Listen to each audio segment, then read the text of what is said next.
Then I got a call back from everyone's favorite corporation, McDonald's. McDonald's, or Macca's. Yeah. Yeah.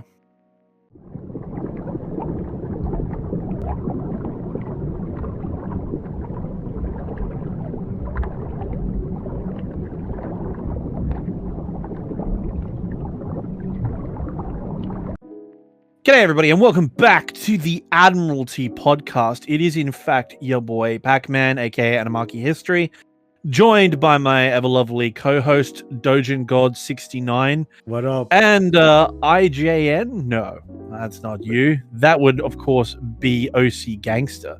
I almost used his alt account. Could you imagine how embarrassing that would be? Keep your eyes out, fellas. He's sus. You don't even know about catfishing. it. He's catfishing. He's out there. He's out there. And if you find him, look, if that's our new game on Discord, spot the OC. Anyway, today we are talking about our work lives, as in what have we done in our professional capacities over the years. And the fun thing is my section is going to be a whole lot longer than you guys. For the simple fact is that I'm a lot older.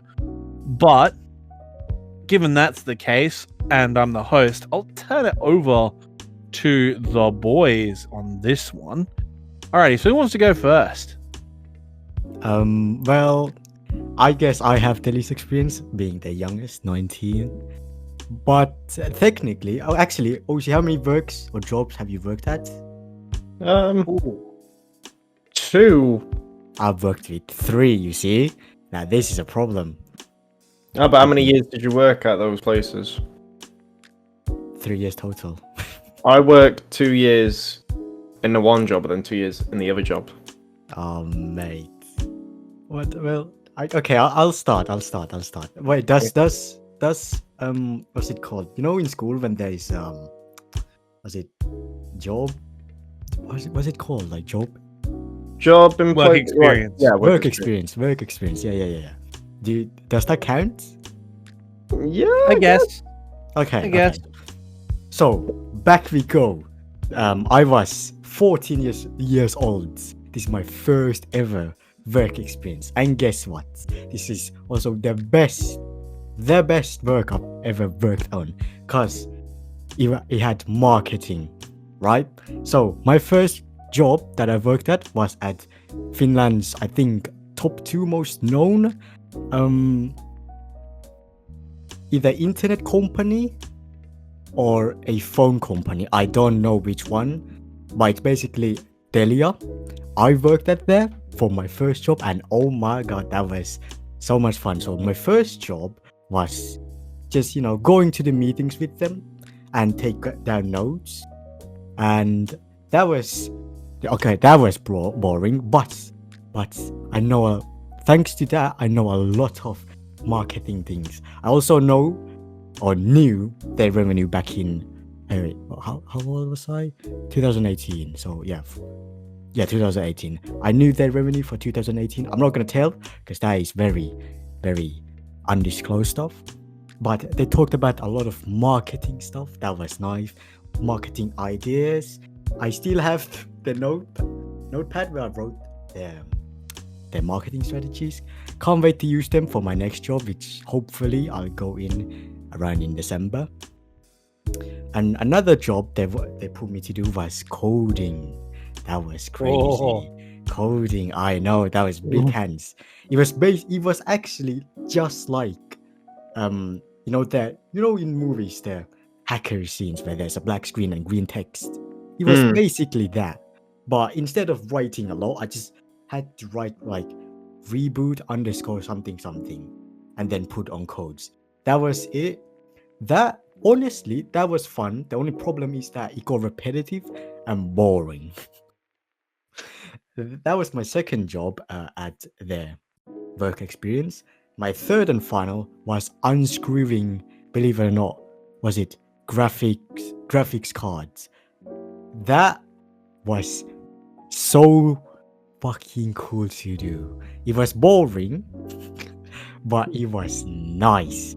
If you don't know how you do why I was unscrewing those hardwares. No, graphic designers. I think, if I remember correct, it was because I think they either have like very bad files on them. I can't remember. I remember that the guy who showed me how to unscrew them showed me like one graphics card that was shot, like literally shot with a gun, and he told me something about there's a bit like, this is how you get rid of the like bad files, just shoot them. Yeah, and yeah, that was fun. I didn't obviously get paid because it was work experience, but that was a nice. Do I go on to my second job, or do you have anything? You guys have any questions about this job? No, man, just sounds like your average work experience gig. Yeah, It seemed fun. pretty fun. What was your actual first proper job though? That's the big one. Yeah. But however, this work experience job, like this is what like gave me an idea of, you know what, I want to do marketing. Fuck all of you. Because initially, before I did this work experience, I was like, you know what, I wanna do like videos but then move few years onwards, I can do videos and market. But yeah, anyways, my first official job, which coincidentally is making videos for this company, that was pretty nice. That Was it Deji? Oh, do I count that? I'm not counting. Were you paid by Deji? Yes. Not To now. make No, trash great. content? Not great amount. How much did he pay you? How much did Deji pay you so we can like expose him? Like, I'm not telling. But it was a monthly payment because I didn't know. Because my stepdad was very busy, and I didn't really know. So I told him, can we just do a monthly payment at like normal job? They were like, okay. I mean, Deji was like, okay. But I'm not gonna count that as my job. My first job was for a company that teaches nursing. It was basically a nursing school. So what I did was websites. I had to redesign the website. That was painful, very, very painful. But it gave me a lot of experience, and the outcome was very positive. The second thing I had to do was basically I had to rebrand the whole thing. So website logo and colors and stuff, basically. The logo, I kind of needed help with this one because my creative mind with logos ain't that good. OC should know this because when he pitched me the idea of the Admiralty podcast logo, I was lost. I had no idea what he was talking. I know that he wanted an anchor, but that was it. Then there was like boats in the other half. The setting up for the podcast was a very long, excruciating process for all of Whatever us. you say long, like you don't actually get across just how long it took us to get this going. This was originally planned a year ago, like over a year, and that's before the first episode date, right? So it took us a year basically to get all of this together. Really, it was. Well, I wanted free hosts, and I wanted, because the problem is Nicolas left, so I needed someone who was going to stay, someone who I was certain would stay on YouTube and not leave after like a year. Hey, I'm only leaving the Australian community, bro. Alright, okay.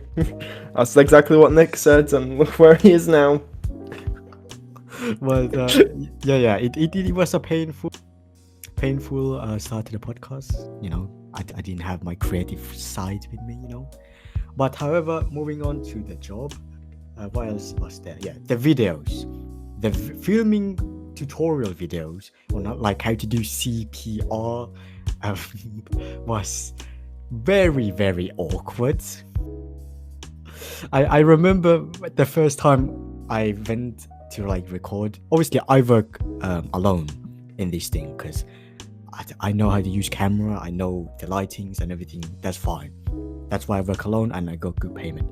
However, the problem is that I forgot that the nursing school, most of the students are female, right? So here's where the problem begins. My first ever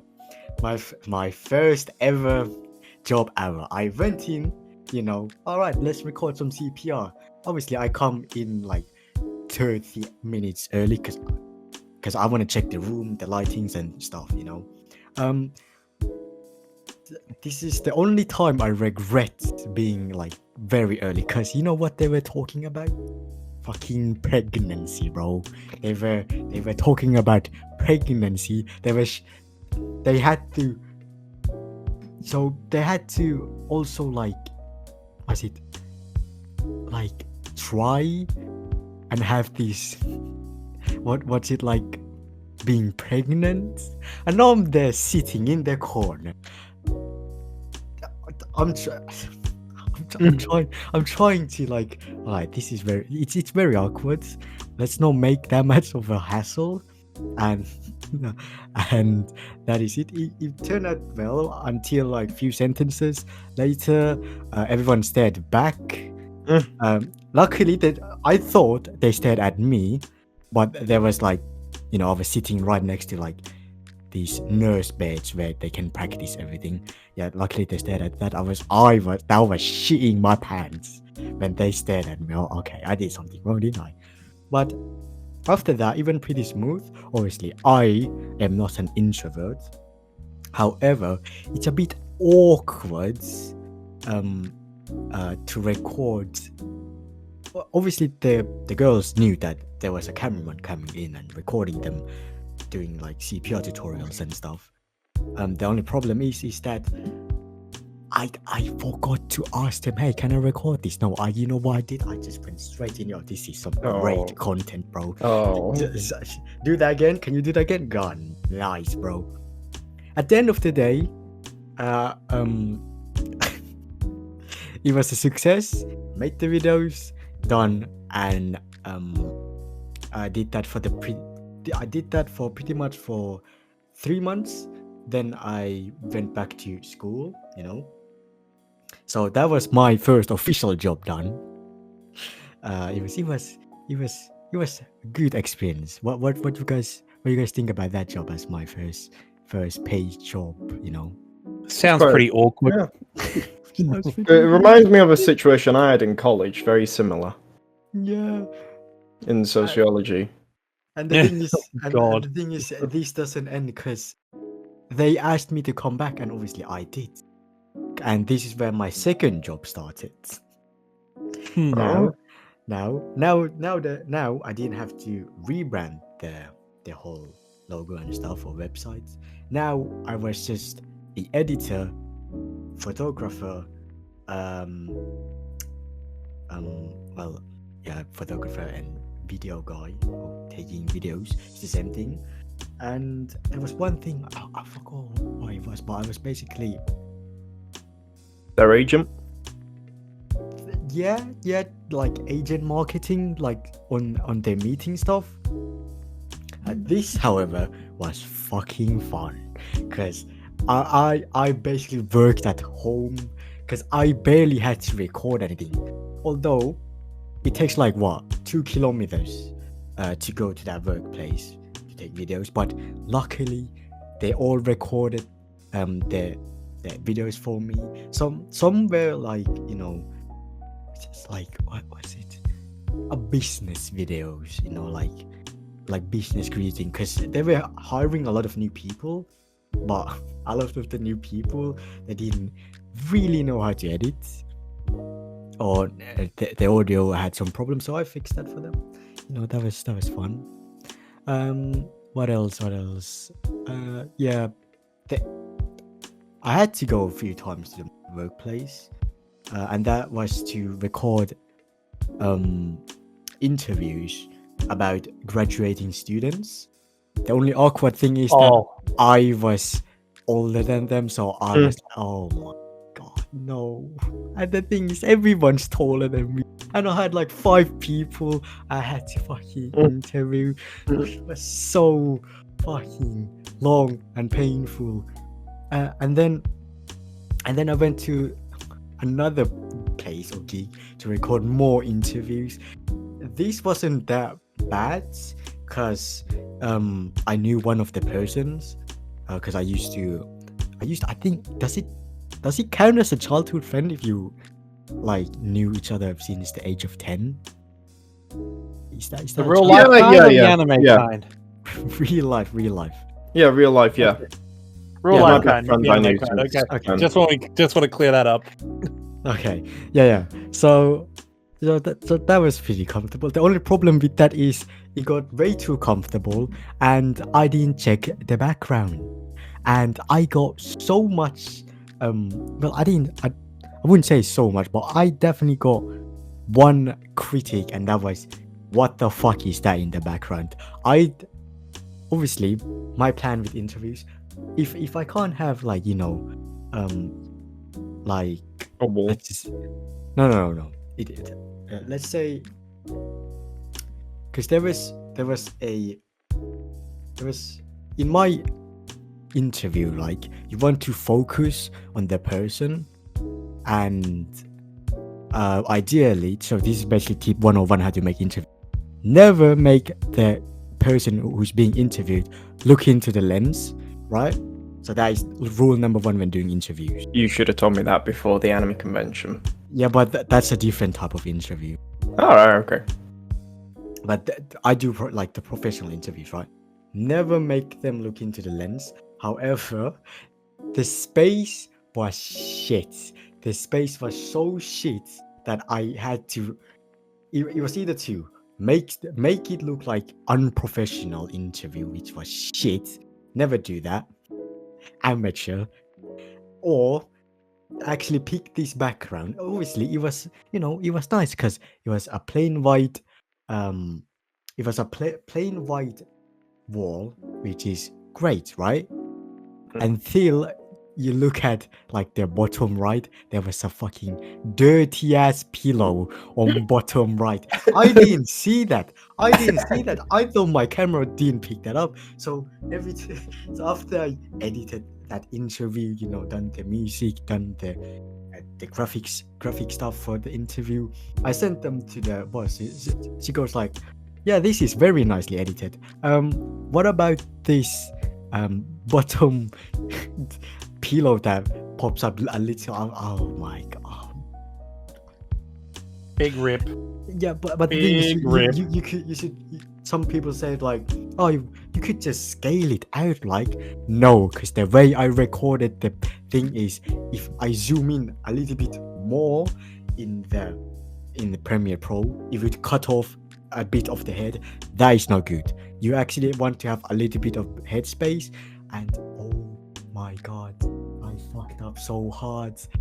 Oh my god. Luckily, there was a fix for it, but oh my god, I fucking hated that so much. I literally lost so much motivation from that. But other than that, that job was pretty nice. He paid well. Yeah, that was my final job. Now I'm applying for another job. Hopefully they'll accept me. It's another video editing place. But yeah, that was my job in 18 minutes. 18 minutes. All right. That means it's OC's turn. Turn. Well, my first job was hard to get. Like, really hard, okay? Because I had a CV, a professional CV and everything. Because that's what I was taught. Because I went to private school, and it was like taught, like, they didn't really give us much in life, but they just taught us how to be like managers and like businessmen and shit. So they didn't really teach us lower end jobs.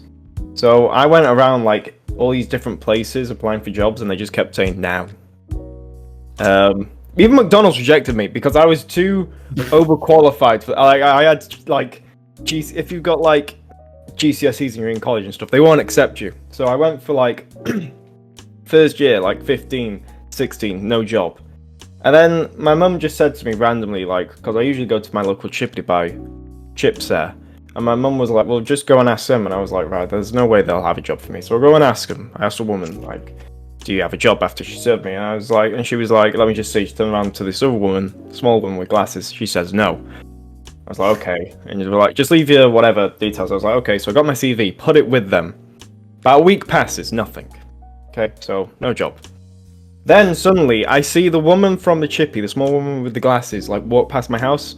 And this was a very awkward time period and day because one of my cats, Alfie, the little one, had decided to try and murder a duck in the river. A little baby duckling. He literally snatched this baby duckling off its mother. Its mother was having a fit, and basically he ran it all the way up into the house and started trying to eat it.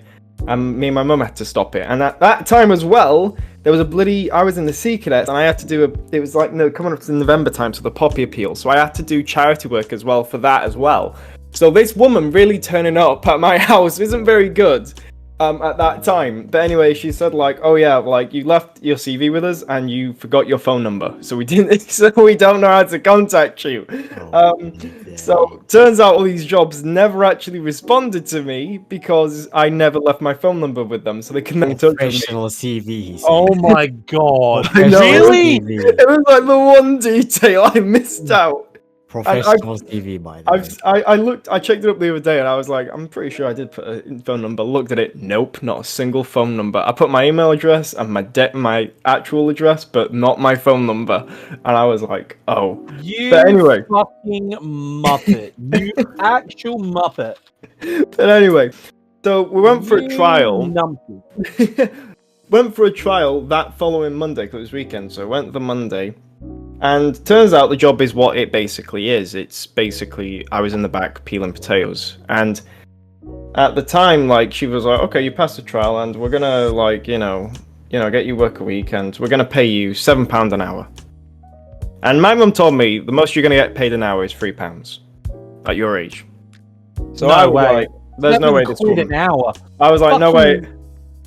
There was no way this woman's paying me £7 an hour.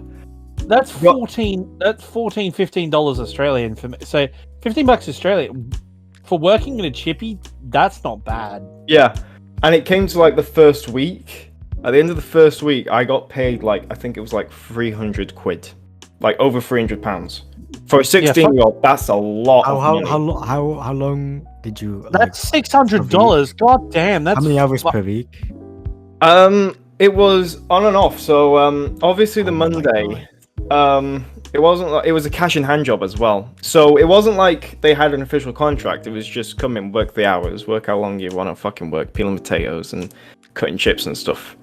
And then like they just give me cash in hand. Like literally, I was like a drug dealer, just with like wads of like they'd have envelopes of cash. And they'd even overpay me.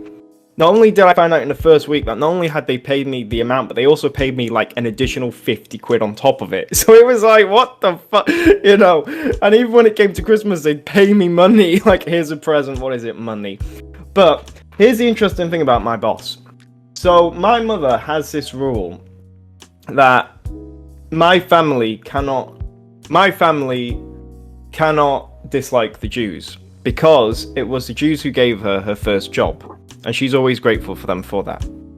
Oh my god, please do not take this in a direction that... No. But anyway, and it was interesting because my boss, she had this weird accent. She did. She sounded a bit Canadian, like Mustaf, you know. And she was going on about stuff. And it was, I think it was about where I used to live. And I was talking like, oh, I used to live in Manchester. And it was a rough area. I could never go outside. And she was like, yeah, I know what's that like.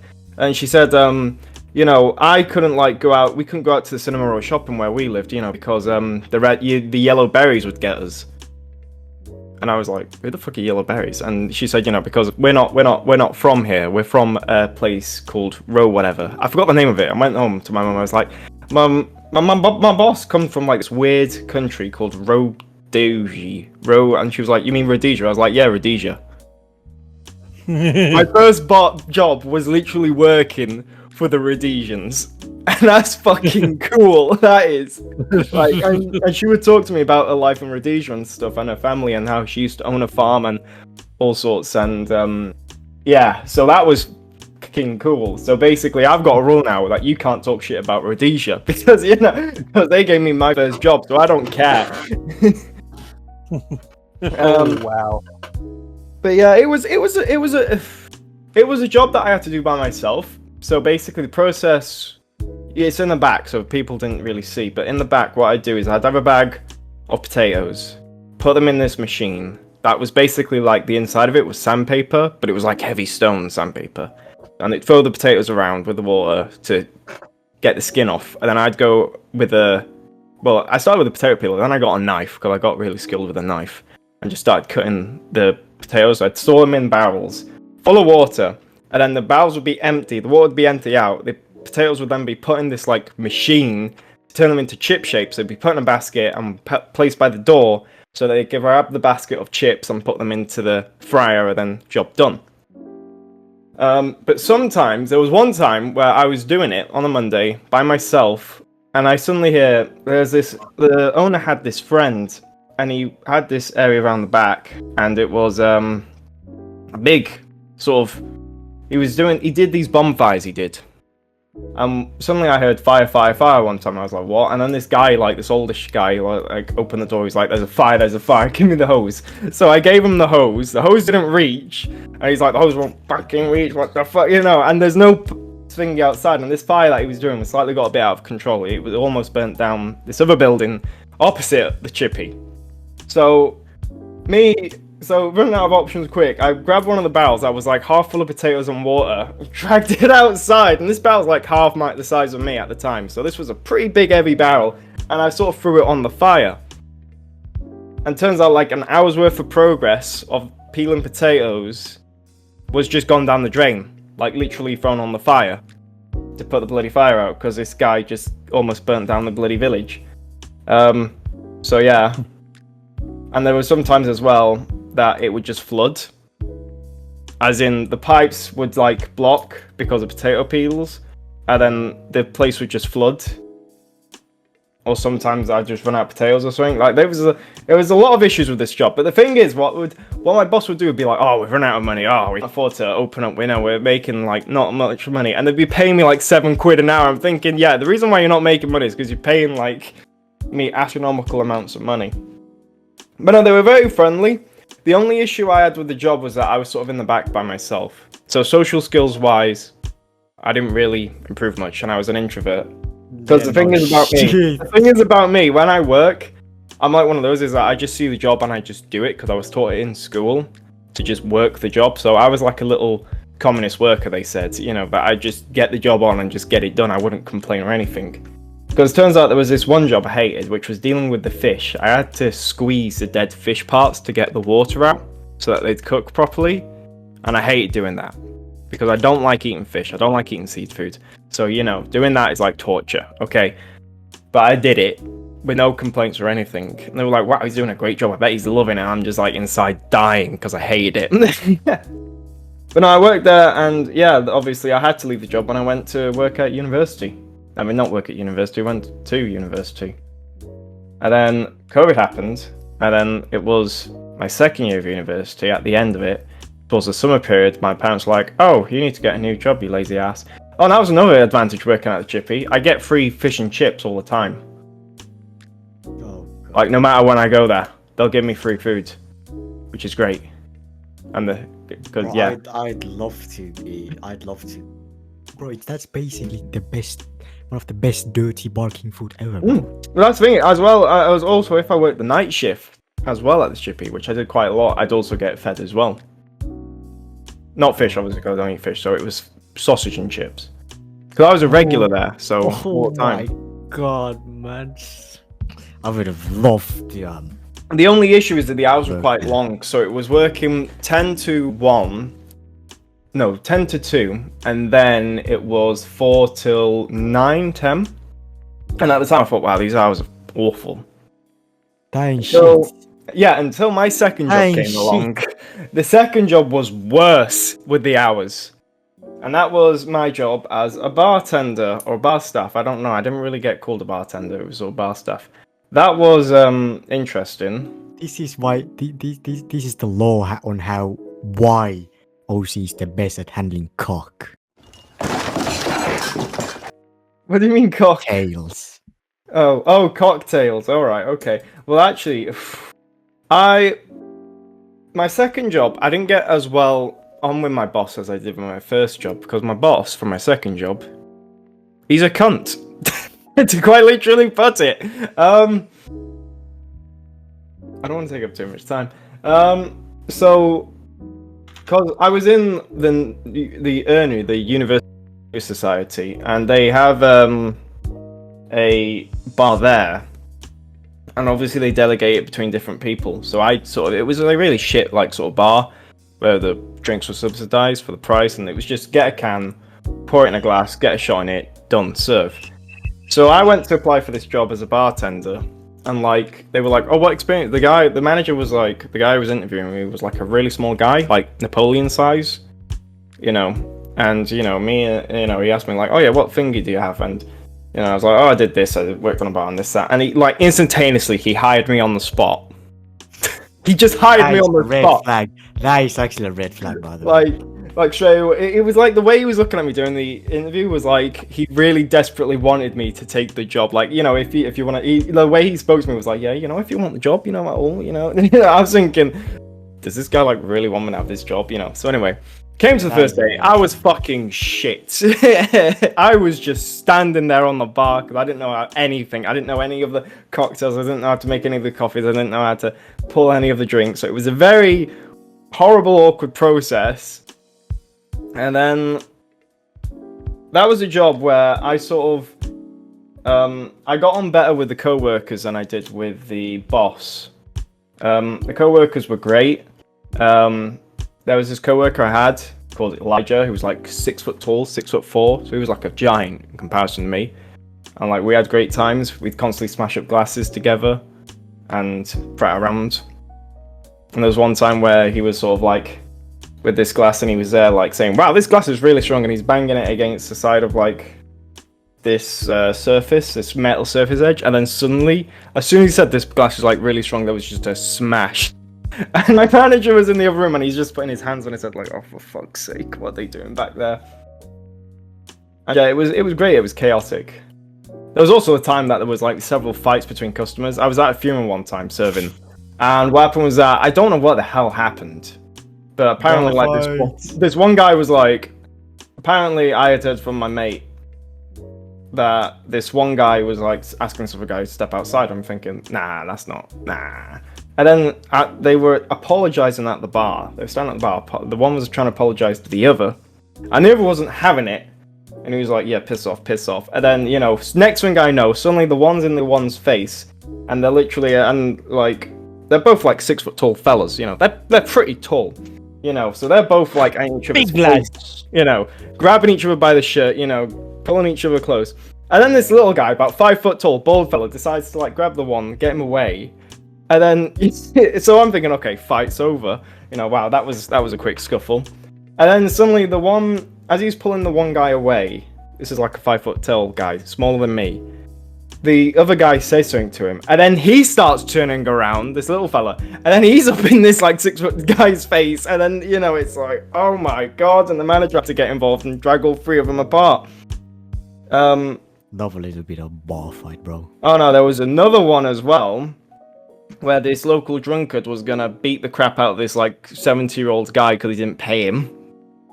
And he was like, "You did a shit job. Life. I am not paying you the full money." He's like, "You owe me money." And it went on for like a good, and he just wouldn't leave him alone. His mate would be like, "Come on, let's go." And he's just like, "I'm not going until he pays me." It's like, oh man. But what was funny is that we all just stood there on the bar just staring at him whilst this was happening, which we shouldn't have really done, but even the manager was sort of just staring whilst this was happening. But then the one that was definitely, this was a chaotic night, it was during the summer, so it was a very busy period. Also, I wanted to kill half the customers because I hate them so much. Mood like bartender. I wasn't. I was very, because you know I'm an introvert, yeah? So basically, yes. You can imagine me talking to customers. So I sort of had to take like a Breaking Bad approach. So in Breaking Bad, one of the characters, he's like a drug dealer. But he runs a chicken place. Oh, Gus Fring. Yeah.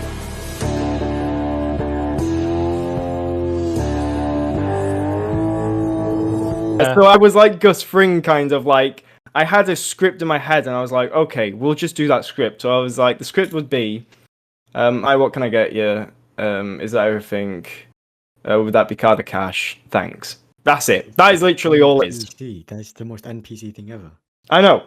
But then my manager said to me one day, "Oh yeah, you before you take the money off the customers and they've had food, just ask them how the meal was. They'll usually say, oh, it was great, and then you just continue taking payment. We just need to be sure, because it has that. Okay, it's more business-like stuff to them. I was like, okay. So the first customer comes up, and I ask her like, she says, I want to pay whatever. Okay, and I say to her, did you enjoy your meal? And do you know what she said? No.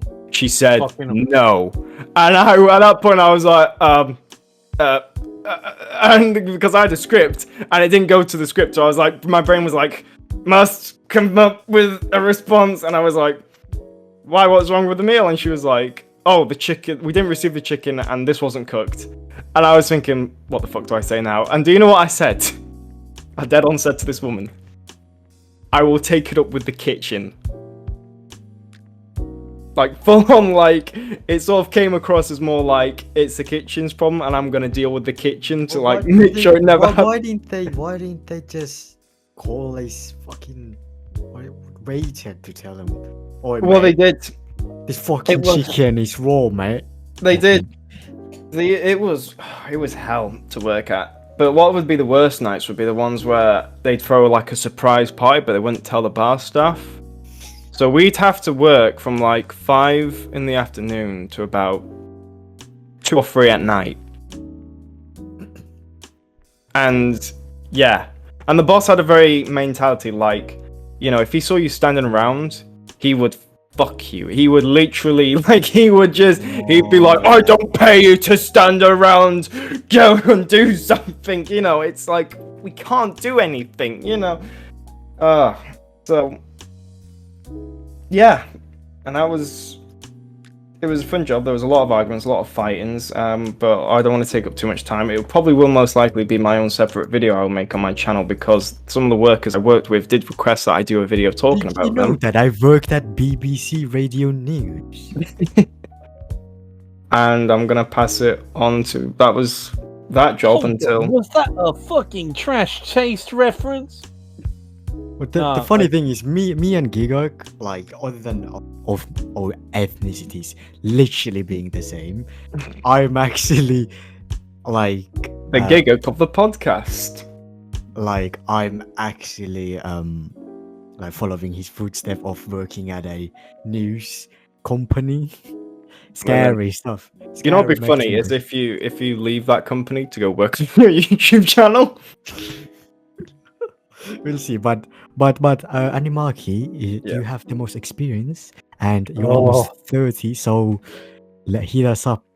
Thanks for that. Thanks for reminding me to the fact that I'm almost fucking 30. Thank you. Thank you very much. Accomplished so much with life. Hang on. How old? Oh, well, okay, so I'm 29 in 4 months' time. Christ. Okay. Okay, so my first job. Alright. So if we're doing from work experience, my first job was at a retail firm called Harris Scarfs. It's an Australian, imagine a cheap, do you guys, OC, do you have a cheap knockoff version of Harrods?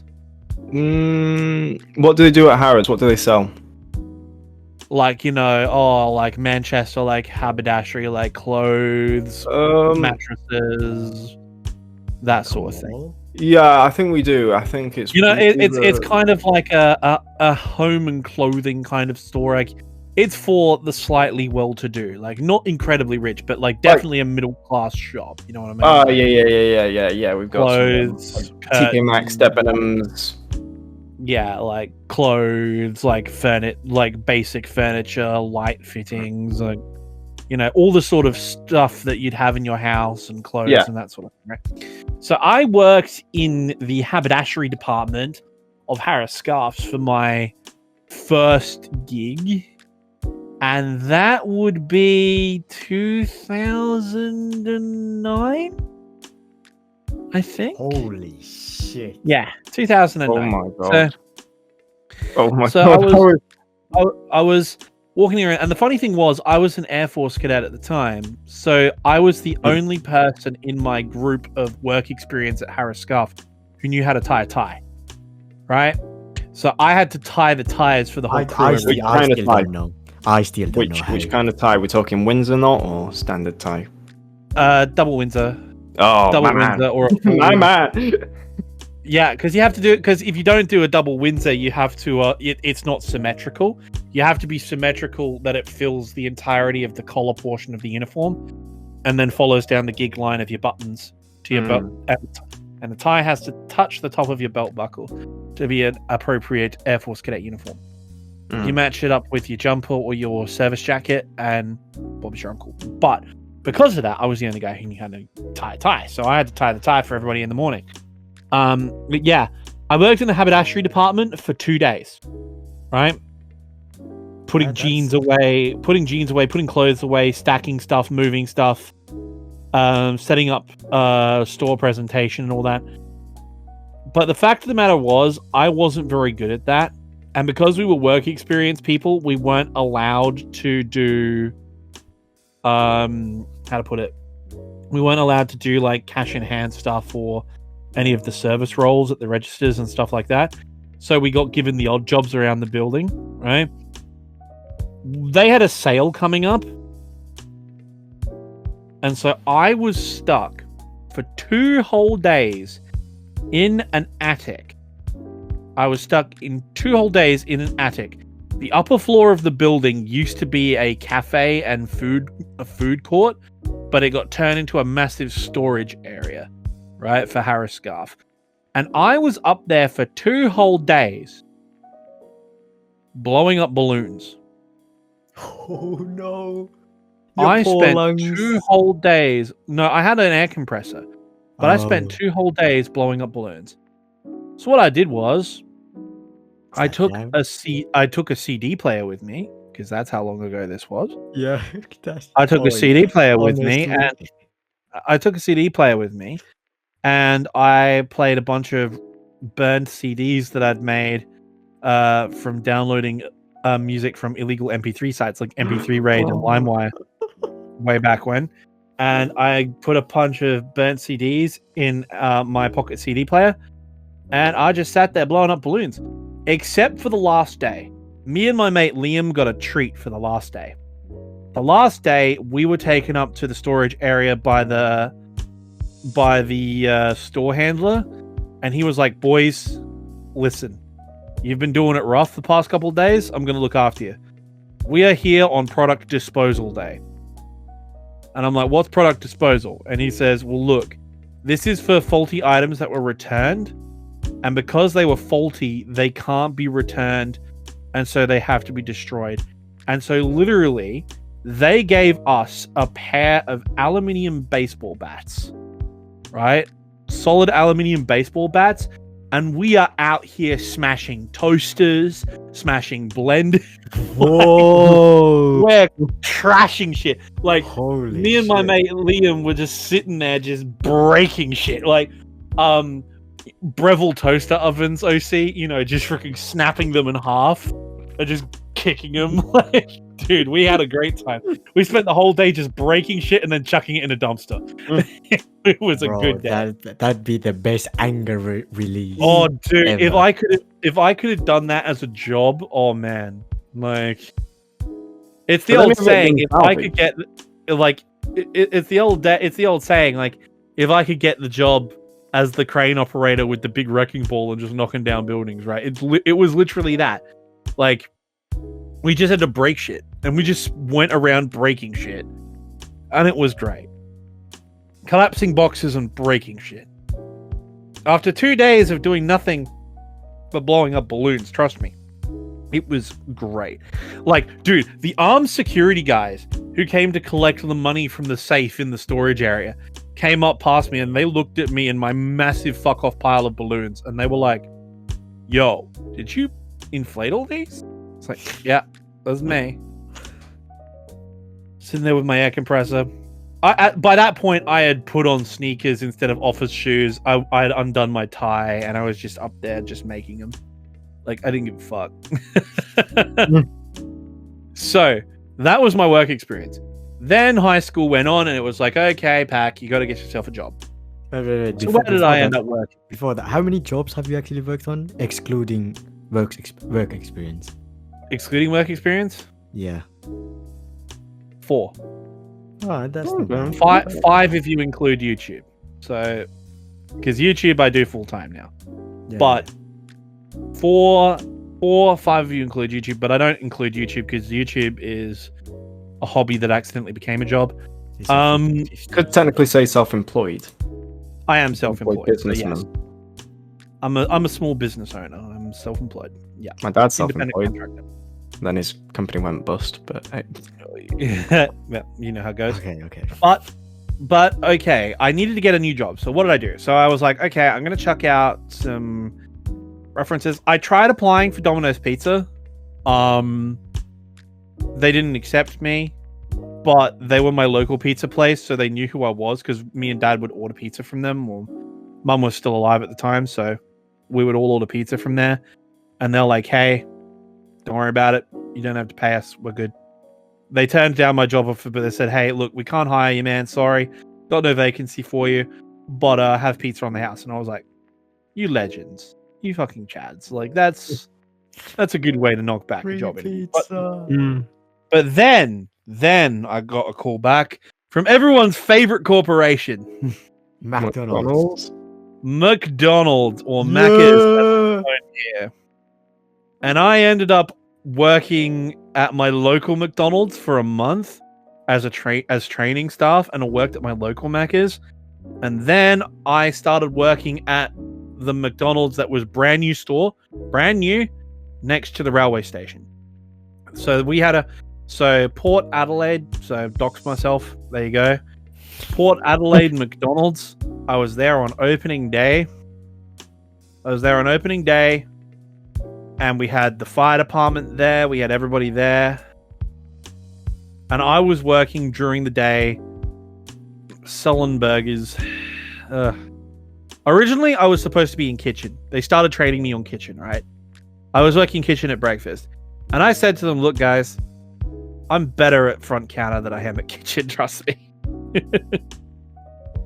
And they're like, oh, yeah? I'm like, yeah.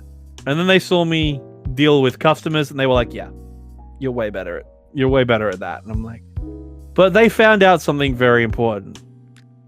I was a fast talker. I was a good customer service guy, but I was also a very good multitasker.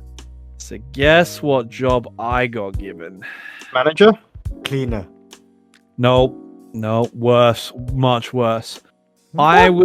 I was made dedicated first order taker for drive-through. And my store was the very first store in South Australia to have a dual lane drive-through. Oh, no. Now, normally this would mean that we would have 2 order takers. And one person would order take and take money, right? That's how it would go. But no. What it was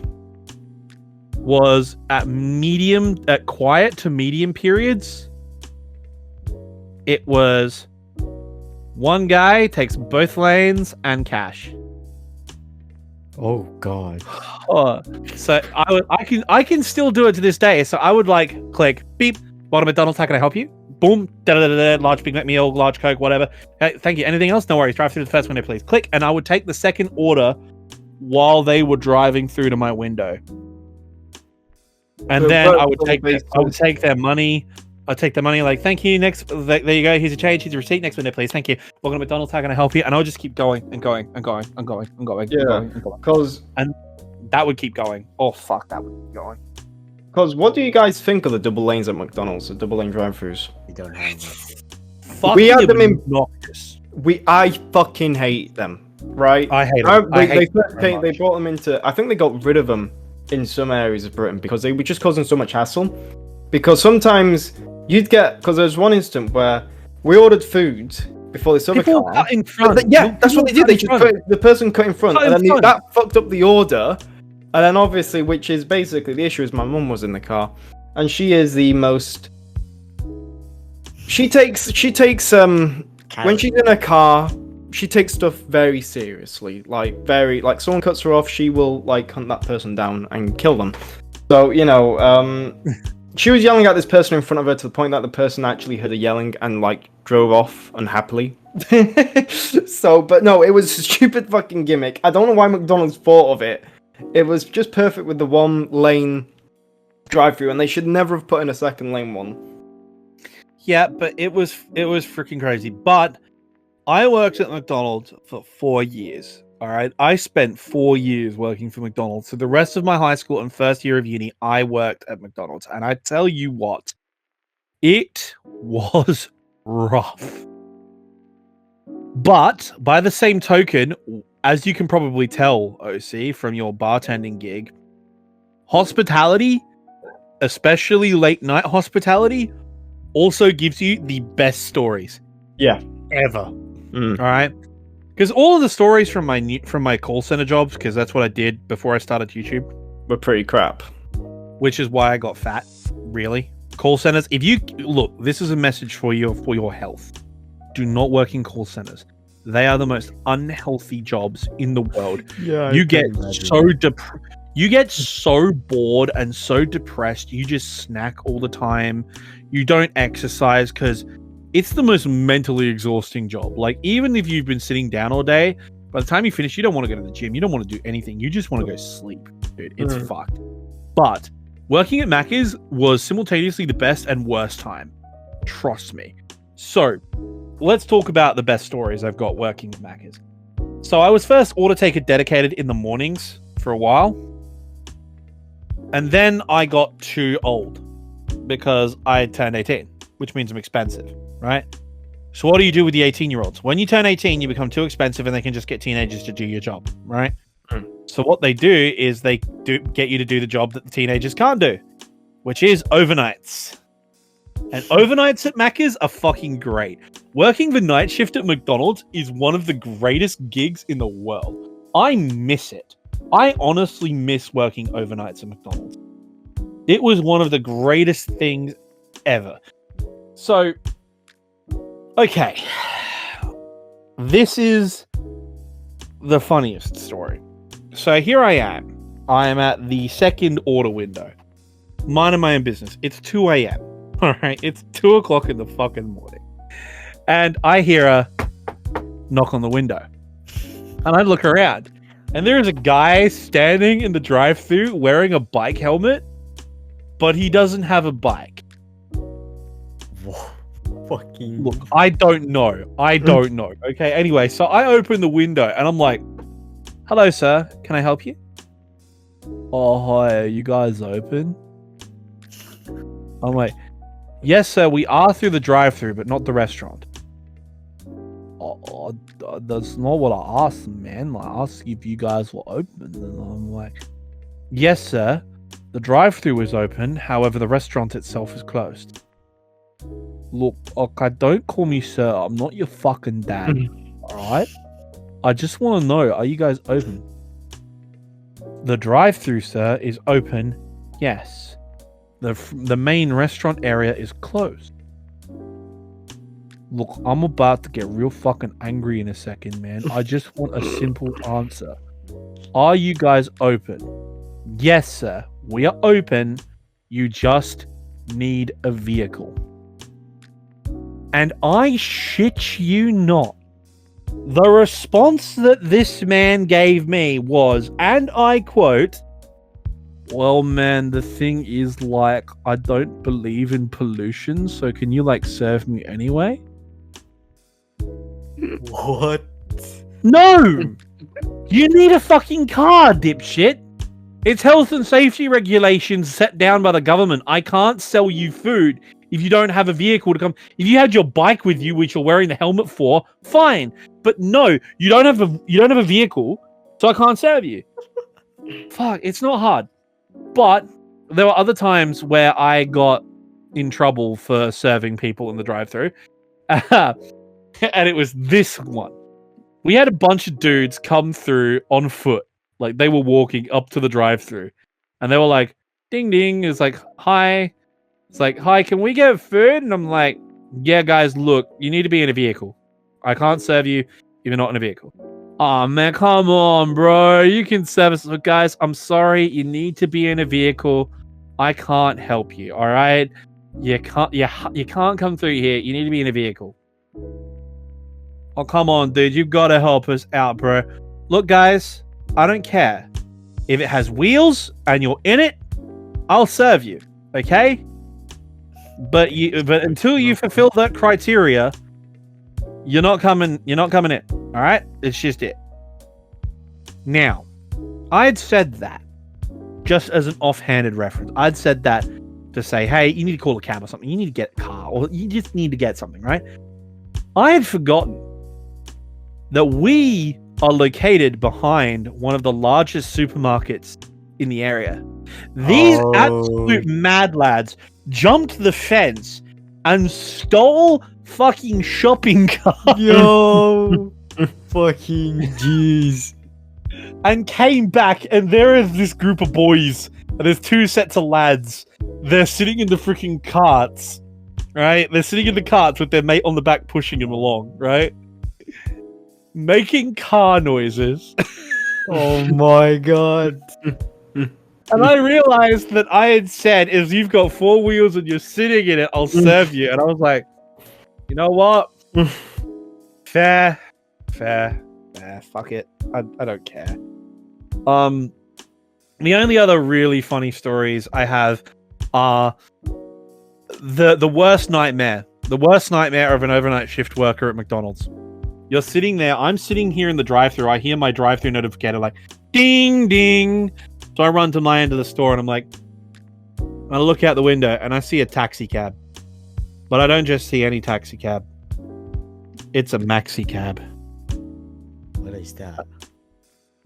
Minibus. Oh. And I'm looking at it. I'm like, okay, don't panic, Pac-Man. Don't panic. It's just the cabbie. He's coming in to get a cheeseburger or something. You're fine. Ding, ding. G'day and welcome to McDonald's. How can I help you? And it's like, and then the mic clicks on. Hey, yeah, pass me that. I want to grab that. No. Oh, it's a full minibus. Oh, fuck, no. And so, it's like, they open the slide door of the minibus and the lady leads out. It's obviously a wedding reception party or something. It's like, what do you fucking want? Okay, I don't know. What do you want? What do you want? Hi, can we have 36 cheeseburgers, please? What the fuck? Oh my god. Yeah, 2 Big Macs, 60 nuggets, and 12 large fries, please. Oh my day. And I'm punching this in. This is Saturday night at 2 a.m. There's 4 of us. And so I enter this in and I'm like, hey, Mohammed, my manager.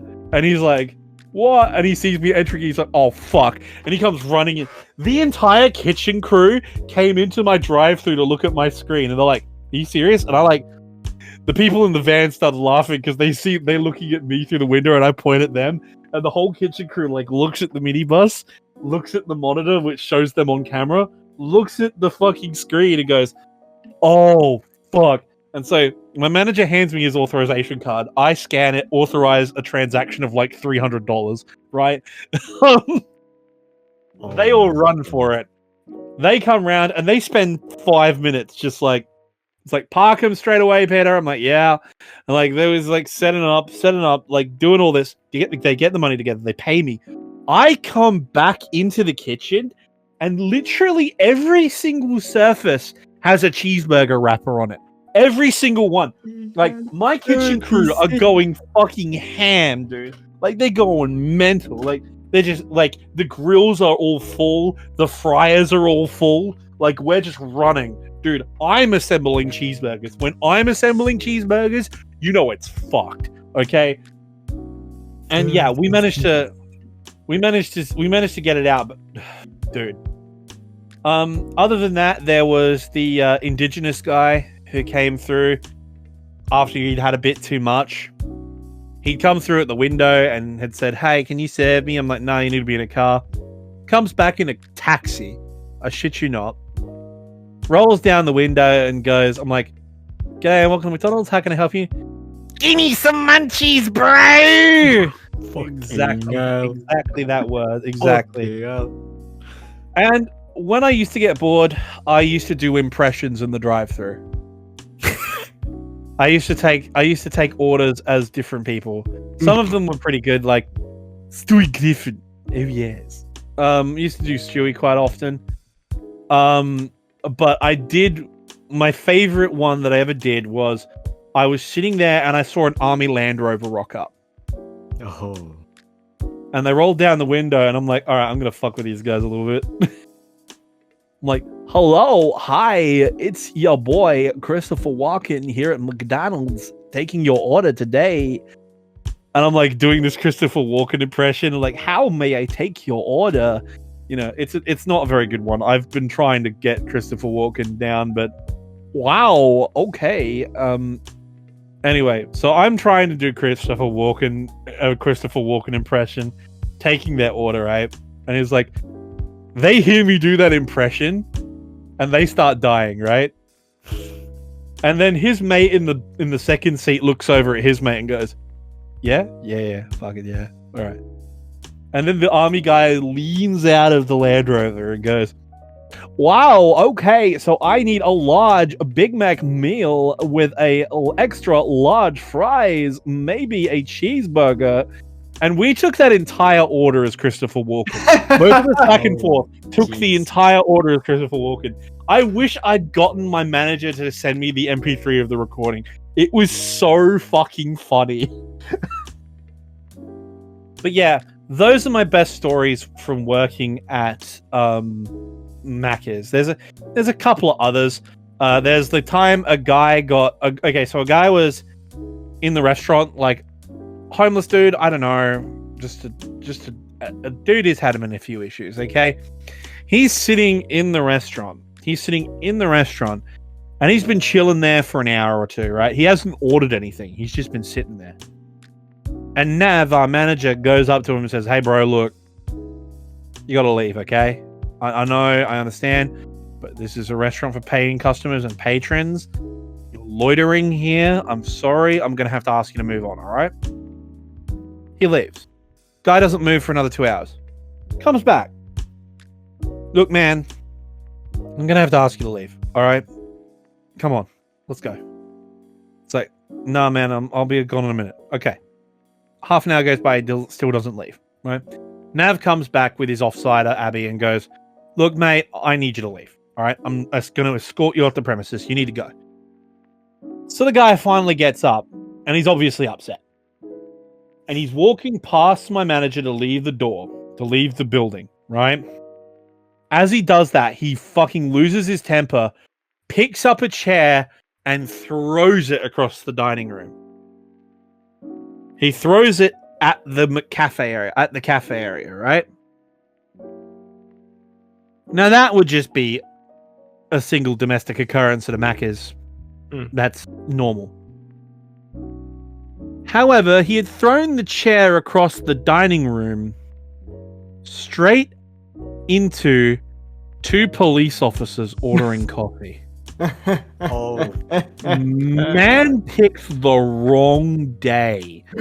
These two cops turn around and rock his shit. That was not his day. No, that was not his day. The wrong house full. They pinned him to the freaking central dining table and cuffed him. It was hilarious. Got wrecked. That's the time my manager Amrit ditched a frozen Coke at a customer for being a douchebag. I mean, ditched. As in threw it at him. Threw it at him, yeah. How can they get away with that? If we had that in my job, I'd get fired on the spot. There was also the time we threw Amrit into the garbage bin out the back of the building. Long story short of it McDonald's sounds like fucking. Like, dude, Aussie McDonald's, like, I know this is a bit millennial of me, well, not millennial, a bit zoomer of me to say, given how old my ass is, but seriously, some of the best TikToks out there are Macca's Cruise Borders shit on night shift. Dude, it's the greatest TikToks you see. Like, dance montages, like, funny jokes, like, Macca's backyard, like, Macca's life as a teenager working at McDonald's is probably the best thing you can do. Honestly, it is. Because you get so many good references, you get so much experience. After that, working at McDonald's, I got a full-time job working for Telstra, Australia's version of BT, or AT&T for American viewers. And I was in retentions. And I would do retentions jobs both at Telstra and Optus for the next 3.5 years. So I worked for Australia's two biggest telecommunications companies in retention for the next 3.5 years. Put on half my body weight in fat, sitting at a desk all day, munching on chips, like bored out of my mind, or stressed out of my mind, depending of the two. And I tell you, working in the cancellations retentions department of a major telecommunications retailer, I swear to God, it is, like, with the exception of the police and the military, it is probably the toughest job. Because that job, while it's not physically exhausting, is mentally exhausting and spiritually absorbing. Why?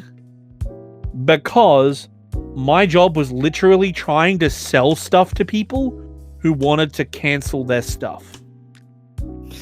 So I would not only have to stop them from canceling, I would then have to convince them to buy extra shit off us. That is... How many times were you successful with that? Just curious. Target for Telstra was 1 sale a day. Oh. Sale, that's a new product a day. We had a TSV target. So total sales value target. So a total sales value target is how much money of products you need to hit per day. It was something like $76 at one point, from what I remember, which is like a couple of mobile recontracts, a couple of broadband recontracts. And so what you would try and do is you would try and get bundle recontracts, you would try and get mobile phone sales, and you would have to try and twist it, and the only way we'd be successful is if we had special offers. Now, there was one major problem as to what this job was. All of you across the world know that about, 4 or 5 years ago, a huge influx of, like, mini companies started popping up, like Boost Mobile or fucking Ryan Reynolds' company. Can't remember what it's called. Reynolds' company, what? Ryan Reynolds has a phone company. I can't remember what it's called. That man's buying everything. He's got Wrexham, he's got gin. Look, I actually have a bottle of aviation gin sitting next to me. It's actually quite good. Have you ever made the cocktail, the vasectomy? Yeah, it's a rough one. Alright, yeah. Yeah, you know the James Bond cocktail, the Vesper Martini? Yeah. I made that the other night. It just tasted like piss. It was just like, it was strong as hell, and it tasted vile. It's like dishwater. I don't know how James Bond could drink them. But after like a few sips, I was just pissed straight away. Yeah, man. I tell you what, though. Here is the thing. Here is the fucking thing. Working at that job, I met some really interesting people. Like, seriously. Working at those two jobs, I met interesting people. I met... So working for Telstra, I met a research scientist who goes on Antarctic expeditions. I met a Vietnam forward observation pilot for the US Air Force way back in the day, flying Broncos. I met service personnel from all across the country and all over the world. Spoke to some former East German and Ukrainian, actually, ex-Soviet servicemen who served in the Red Army and the East German Army by extension. Met some interesting historical people. The most interesting person I met working for Telstra, I met two people, actually. For Dojin, this will be interesting. I met the first professional player that Sir Alex Ferguson ever signed. Park Ji-sung. No, wait. No, like Alex Ferguson. So, like, as in his very first ever professional signing, ever as a manager. Like, it was this 70-year-old Scottish guy. I was talking to him. Fergie signed him for a local Scottish club, like a Scottish league club, at the very start of his career. His very first professional signing. I spoke to him. And here's one for OC. I met the nephew, and I shit you not, I met the nephew of Field Marshal Modal. Nah. I swear to God. Nah. I swear to God. I met the nephew of Field Marshal Modal. How? I shit you not. How? He lives in Australia. He called me up to cancel his mobile phone, and I saw his last name, Modal, and I was like, Modal? Like the German Field Marshal Modal? Like, are you related? And he's like, yeah, he was my uncle. And he's like this 80, 85, 90-year-old guy. And I was like, bullshit. And he's like, yeah? His son is a squadron leader in the Royal Australian Air Force. Believe it or not. So the relatives of Field Marshal Modal are in the Australian Defence Forces. His whole family joined up. I think that'd be quite good because, I mean, Secret Line Modal made it, so I think it'd be quite defensively. Rather than the family. We got it. We got it unlocked. But yeah, I met interesting people, but there's only one interesting story.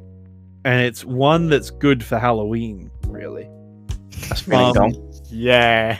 It's a bit late now, but yeah, it would have been good for Halloween. Okay, so one of the jobs in the cancellations department is we would also handle account closures due to people dying, right? Yeah. So if someone calls up and said their family member died, we'd close their account. So I got to see a lot of people who died. I got to see a lot of people who died. And there was this one guy who died, and his wife called up. And I was helping her close his account. And I was just talking to her, finding out about her day, asking if she'd had a coffee, chatting away. And I'm closing her account, and you have to keep her talking because you don't want to spend time on hold. And I'm trying to close the account down. As I'm in the final stages of closing the account, the call drops out. So I need to call her back. Spooky shit. I have to call her back, and I call her on a mobile phone. She doesn't answer. Call her on her husband's old mobile phone. Doesn't answer because the phone's been disconnected and turned off, hasn't been powered. So I try to call the home phone to get a hold of her because they have a home phone. And she's obviously in the office or something on the other side of the house, so she's not near the phone. And the phone rings out, and it goes to the answering machine. It's like, "G'day, this is Steve and Sheila. Look, we're not coming to the phone right now, but if you leave us a message, we'll get back to you." And I realized for a second, I'm closing Steve's account. I'm hearing a dead man asking me to leave him a message because he can't come to the phone right now. Like, because he was just a name on the screen a few seconds ago, but now I'm hearing his voice. This human being is dead. This human being died last week. And I'm shutting his account down, and that's his voice. So I finished closing his account, and I told my manager what happened. I was like, "Look, dude, I'm going to take the rest of the day off. I need to step outside. I'm not okay." I got freaked the fuck out because my mum had died relatively recently at that time. So I was like, you know what? I'm gonna take the rest of the day off. So I did. And I worked in retentions there for years. As I said, 2.5 years for Telstra, a year for Optus, and then eventually, after having a million conversations, one thing I will say that was interesting was working through COVID. I worked through Australia's really nasty bushfire period, and I worked through COVID. And during that time was really interesting. You want to know what's really weird about that? I mean, it literally is. But that period of time feels like a different universe, man. Like, I feel like that happened to somebody else. I feel like somebody else stepped into that office back then. Right? I remember walking into work during the bushfires, and it was 47 degrees Celsius. For our American friends, that's like almost 130, right? It is hot. And I'm walking into work, catching the elevator, I'm going up, I'm like, hi guys. It was fucking wild. But yeah, COVID was weird. Because for the first 2 weeks of COVID, we were in the office on our phones. We had like Netflix on our second screen up. You know what I mean? We were chilling. We were getting one call an hour, if that. Like, I would take 20 calls the whole day, right? Like, nothing. Nobody around. Yeah. Do you get paid per hour or like does yeah. You get paid per hour plus commission on top. Because we couldn't, like, with our job at the bar, like, we couldn't just do that. We couldn't just like laze about. Like, our boss would fucking like be pissed. We'd have to do something continuously. And what made it worse? We work a desk job, so like, what the fuck are we gonna do? It is what made it worse. The boss's daughter also worked at where I worked. Oh yeah. So, and the boss's daughter just fucking hated me. I don't know why, she just had it out for me. I'd get blamed for anything. Like, not putting fruits in the drinks, that'd be my fault. If I took the drinks over to the table and didn't have fruit in the drinks, it'd still be my fault, even though if someone else made the drinks, you know? So I think she just held something against me. But yeah, continue with the... So that was it. We were sitting there doing fuck all. But Optus is the best place I've ever worked at. It got really fucking hard. I quit because of my mental health, basically. Because I couldn't hack it. I had been working in telesales for 2.5 years. Or 3 years at that point, and I had to quit because I couldn't do it anymore. I basically said I wasn't going to work full-time in a call center ever again. I was like, no, never. But I bought this computer with the bonuses I'd won. I bought half my shit with bonuses from working there. Like, seriously, dude. For the brief time I was there, I made a fucking killing. I made a killing, dude. We made killing. We made bonus. Which is why we eventually had to leave, because the sales pressure got so high. Our sales target tripled. In the space of a year, it tripled. It was fucked. When I started, it was cruisy as hell. Cruisy as fuck. And then after a while, cruisy. Australian slang. Easy. I think everyone can tell it's easy. I kidding. Okay, easy. So cruisy as fuck is really, really easy in Australian slang. All right. Yeah. So, and then like for the first 3 to 4 months, it was just bonus. We got 3 months of guaranteed commission bonus, and then after that, for the first 3 months after, for 6 months basically, that job was money. We would make so much bank. Then after that, it became nearly impossible. Like, the sales pressure was so high. Man, it was fucked. But I quit. Then I did my last job before I became a full-time YouTuber. I needed a job. after a month, my dad's like, you need to go get money. I'm like, okay. And so I went and got a job. I went and got a job working for the bank. Nah, bro, that's why. They also either I've been at a bank so many times because I have problems with my credit card, but they all sound either depressed or sad. Yeah, that's the same thing, but still. They used to make a lot of money, bankers, and now they make like shit. No. Like, I got a part-time job working the night shift as a guard at Westpac, the bank, and I was a fucking collections rep. What's that do? Debt collector. Did you go around people's houses and break their legs and Okay. Did I go around people and break their legs? No. Was I responsible for threatening people that we would send those people? Yes. My job was to call people up and tell them they were late on their mortgage, and if they don't pay us, we will proceed to the next stage of collection, which of course is we seize your house. I'm just picturing you like, "Good day, mate. Where's the money, mate?" You told me you don't. And I got fired from that job. Oh god! Oh god! Oh, like, was it? I got fired for a negative workplace attitude. Alright. What the fuck? You know why? Dude, I had the best statistics of everyone in the team. I had the best statistics. But I also had so little of a fuck. You see, working in a bank, I had just come from working in sales positions, right?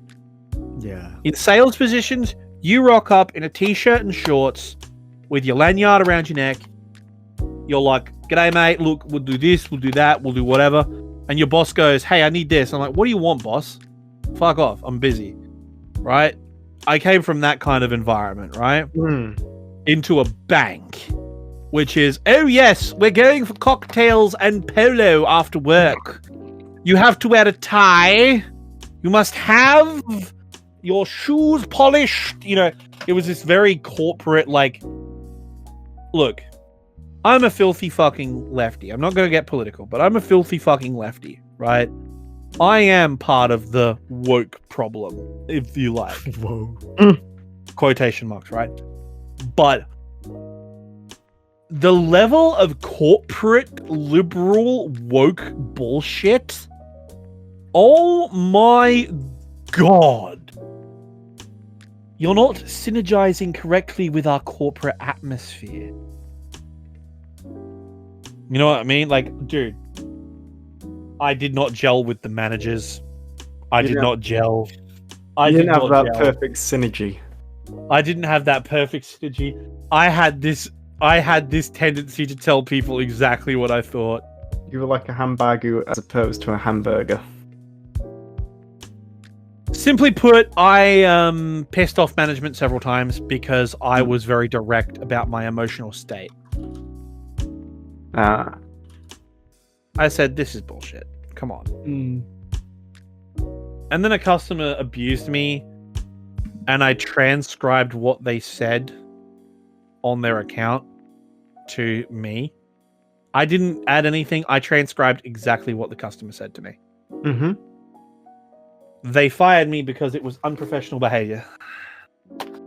They said, "Look, we understand that that's exactly what the customer said to you, but you can't say that.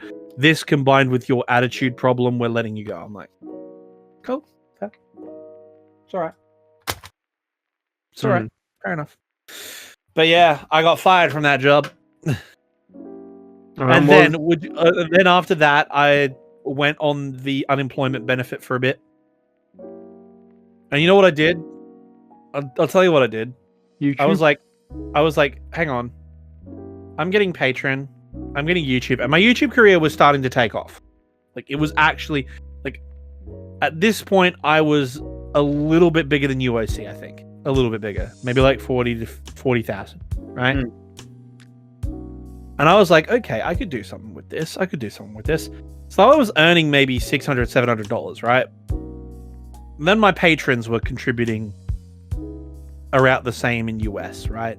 A little bit less. So I was like sitting at around $1,400, and I'm like, okay, if I live life really poor, I can pay all of my bills with that. So I just doubled down on YouTube and lived poor, right? And then I realized, hang on, the Patreon money doesn't show up on certain things.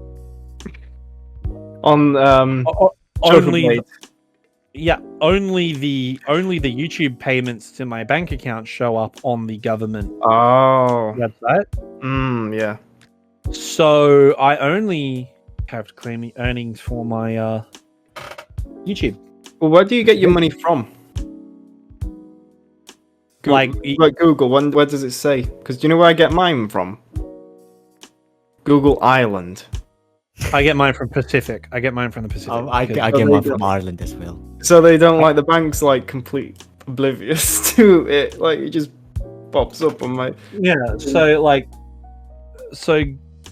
YouTube pays me, and I have to claim that with the unemployment department, right?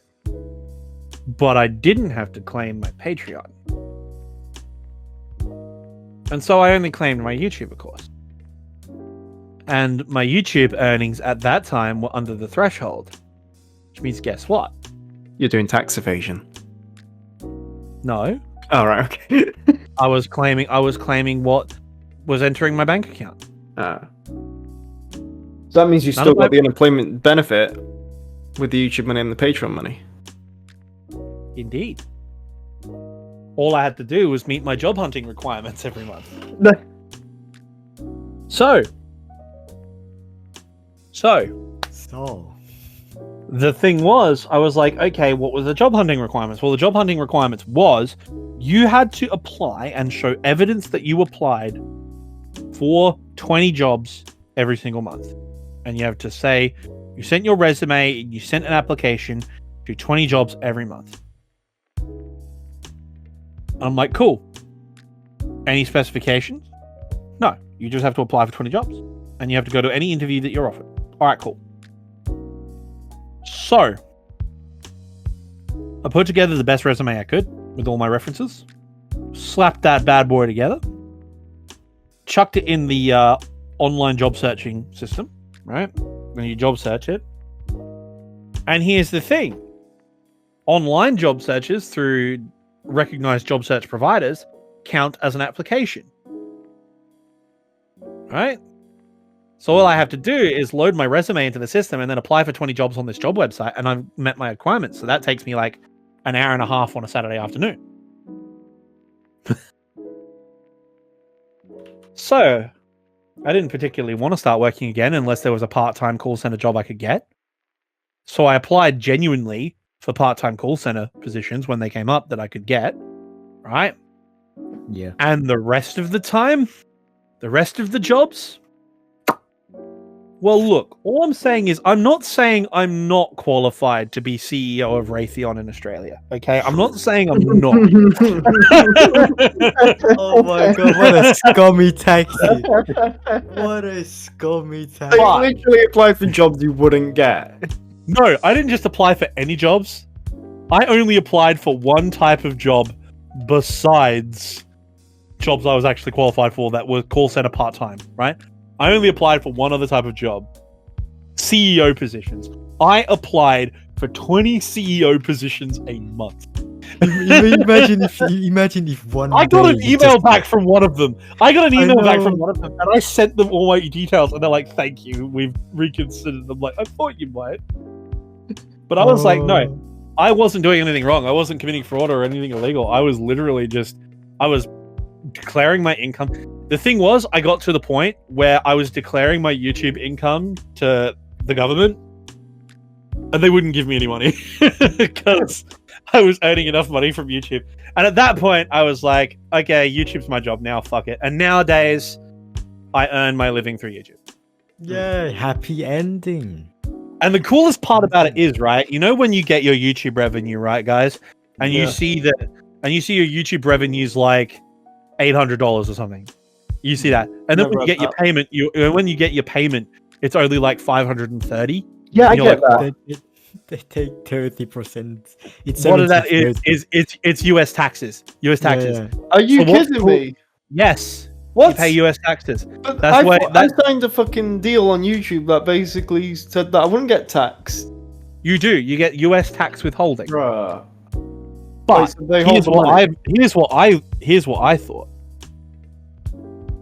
You get a tax form from YouTube that you can use to get that money back. But here's what I do instead.